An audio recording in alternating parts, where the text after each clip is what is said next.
আসসালামু আলাইকুম প্রিয় দর্শক, আশা করছি সবাই অনেক অনেক ভালো আছেন। আবারও আপনাদের মাঝে চলে আসলাম ভীষণ মজাদার আরেকটি রেসিপি ভিডিও নিয়ে। আজ আপনাদের মাঝে শেয়ার করব নতুন আলু দিয়ে মুরগির মাংসের রেসিপি। এই রান্নাটি কম বেশি সবাই করতে পারেন, তবে আজকের রেসিপিটি নতুন রাঁধুনিদের জন্য উপকারে আসবে। আবার অনেকেই ব্রয়লার মুরগির মাংস একদমই খেতে পারেন না, তবে আজকের রেসিপি ফলো করে যদি রান্না করেন আমার মনে হয় সবাই অনেক বেশি পছন্দ করবে। চলুন তাহলে দেরি না করে সম্পূর্ণ রেসিপি দেখে নেওয়া যাক। রান্নার জন্য প্রথমেই চুলায় একটি বড় সাইজের প্যান বসিয়ে দিয়েছি আর কিছুটা সয়াবিন তেল আগে থেকে দিয়েছিলাম আর সামান্য একটু লবণ দিয়েছি। এর মাঝে এই তো খোসা ছাড়ানো আলুগুলো দিয়ে দিলাম। এখানে আমি একটু ছোট সাইজের আলু নিয়েছি যাতে গোটা গোটাই রান্না করা যায়, আর আলুর উপরে যে পাতলা আবরণটা সেটা একটু আঁচড়ে তুলে ফেলেছি। এরপর ভালোভাবে ধুয়ে নিয়েছি আর এখানে সামান্য একটু হলুদের গুঁড়া দিলাম, এতে করে কালারটা অনেক সুন্দর হবে। এখন মিডিয়াম আঁচে একটু সময় নিয়ে আলুগুলো হাফ সিদ্ধ হওয়া পর্যন্ত ভেজে নিতে হবে। যেহেতু আমি ব্রয়লার মুরগির মাংস দিয়ে রান্না করছি তাই আলুটা ভাজার সময় অনেকটা সিদ্ধ করে নিতে হবে। আপনি যদি গরুর মাংস দিয়ে রান্না করেন সেক্ষেত্রে অল্প একটু ভেজে নিলেই হবে, অথবা হাঁসের মাংস বা দেশি মুরগির মাংস দিয়েও কিন্তু রান্না করা যাবে সেম প্রসেসে। সেই ক্ষেত্রে আলুগুলোকে একটু কম ভেজে নিলে হবে, আর আমি একটু বেশি করে ভেজে নিলাম। দেখতেই পাচ্ছেন খুব সুন্দর একটা কালার এসেছে আর সুন্দর একটা ঘ্রাণ বের হবে, সেই পর্যায় পর্যন্ত ভেজে নিয়েছি। এখানে আমি আরও একটু সয়াবিন তেল অ্যাড করছি আর দিয়ে দিচ্ছি বেশ কিছু পেঁয়াজ কুচি। এখানে 1.5 কাপের মতো পেঁয়াজ রয়েছে, তো পেঁয়াজগুলো আমি এরকম গোল গোল পাতলা পাতলা করে কেটে নিয়েছি। মুরগির মাংসে যদি পেঁয়াজটা একটু বেশি দেন সেই ক্ষেত্রে কিন্তু অন্যান্য মশলা অল্প করে দিলে চলে, আর এমনিতেও পেঁয়াজটা বেশি দিলে খেতে ভালো লাগে মাংসটা। আর এখানে গোটা গরম মশলা দিয়ে দিচ্ছি, তেজপাতা, এলাচ, দারুচিনি, কয়েকটা গোলমরিচ এবং লবঙ্গ। এগুলো গোটায় পেঁয়াজের সাথে দিয়ে খুব ভালো মতো ভেজে নিতে হবে। পেঁয়াজটা ভাজতে ভাজতে যখন বেরেস্তা হওয়ার আগ মুহূর্তে চলে আসবে ঠিক সেই পর্যায়ে বাকি মশলাগুলো অ্যাড করব।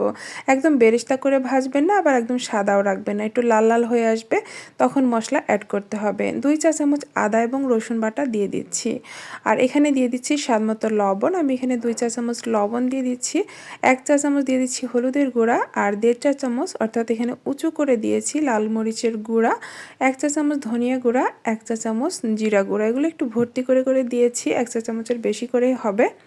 একটু নাড়াচাড়া করে অল্প একটু পানি দিয়ে মশলাটা খুব ভালো মতো কষিয়ে নিতে হবে। মশলাটা যত ভালোভাবে কষাবেন আপনার মাংসের টেস্টটা কিন্তু ততই সুন্দর হবে। মশলাটা কষাতে কষাতে এবং নাড়াচাড়া করতে করতে দেখবেন তেলটা একটা পর্যায়ে আলাদা হয়ে আসছে বা উপরে ভেসে আসছে। সেই পর্যায়ে বুঝতে হবে আপনার মশলা কষানো একদম পারফেক্টলি ডান।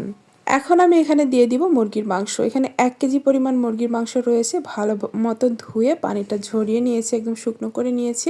এরপরে এই মশলার সাথে দিয়ে দিলাম, দিয়ে খুব ভালো মতো মশলার সাথে বেশ কিছুক্ষণ সময় নিয়ে কষিয়ে নিব বা ভাজা ভাজা হয়ে আসা পর্যন্ত কষাতে থাকবো।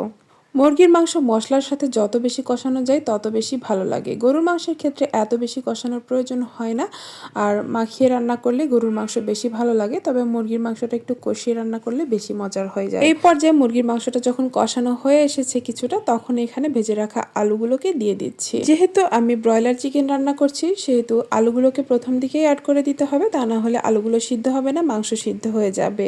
তো আলুগুলো দেওয়ার পরে আমি আবারও বেশ কিছুক্ষণ সময় নিয়ে খুব ভালো মতো কষিয়ে নেব পানি ছাড়াই। যখন নিচে লেগে আসতে শুরু করবে তখন এখানে পানি অ্যাড করতে হবে, আর তাছাড়া মাংস থেকে কিছুটা পানিও বের হয়। আর এখানে দিয়ে দিচ্ছি 5-6টা চেরানো কাঁচা মরিচ, এতে করে কিছুটা ঝালও বের হবে, আবার মরিচের যে একটা ঘ্রাণ, খুব সুন্দর ঘ্রাণ বের হয় কাঁচা মরিচে, সেটাও পাওয়া যাবে। এখন এখানে দিয়ে দিচ্ছি 1.5 কাপের মতো পানি ঝোলের জন্য, এবং সব কিছু ভালো মতো যাতে সিদ্ধ হয় সেই জন্য পরিমাণ মতো পানি দিয়ে দিলাম। খুব বেশি ঝোল রাখবো না, একদম শুকনোও করব না, একটু ঘন ঘন ঝোল হবে, অনেক বেশি মজার হবে। ঢাকা দিয়ে দিয়ে রান্না করব যতক্ষণ না সব কিছু খুব সুন্দর করে সিদ্ধ হচ্ছে এবং সুন্দর একটা কালার আসছে।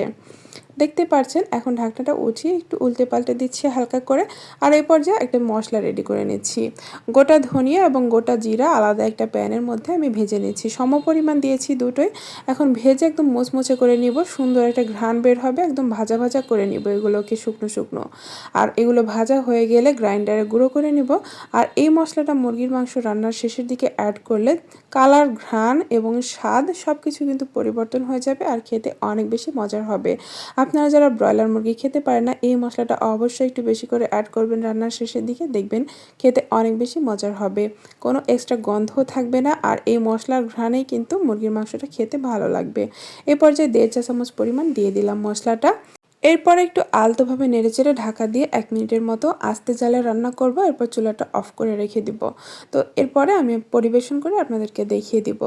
আর এখানে আমি মরিচের গুঁড়াটা একটু কমই ব্যবহার করেছি, যেহেতু আমার ছোট বাচ্চাটা মুরগির ঝোলটা খেতে অনেক বেশি পছন্দ করে। আপনি চাইলে কিন্তু মরিচের যে গুঁড়াটা সেটা বেশি করে দিতে পারেন যদি কালারটা বাড়াতে চান। এই পর্যায়ে পরিবেশন করে নিচ্ছি।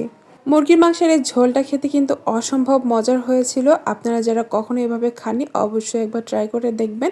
অতিরিক্ত মশলার থেকে এক্সট্রা কিছু মশলা যদি অ্যাড করেন সেক্ষেত্রে দেখবেন স্বাদটা অন্যরকম হয় আর খেতেও ভালো লাগে।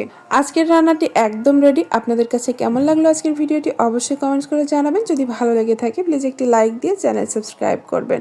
নিত্য নতুন সব ধরনের রেসিপি ভিডিও পেতে আমার চ্যানেলটি সাবস্ক্রাইব করে পাশে থাকা বেল আইকন চেপে অল নোটিফিকেশন চালু করে রাখবেন। আজকের মতো এখানে বিদায় নিচ্ছি। আসসালামু আলাইকুম।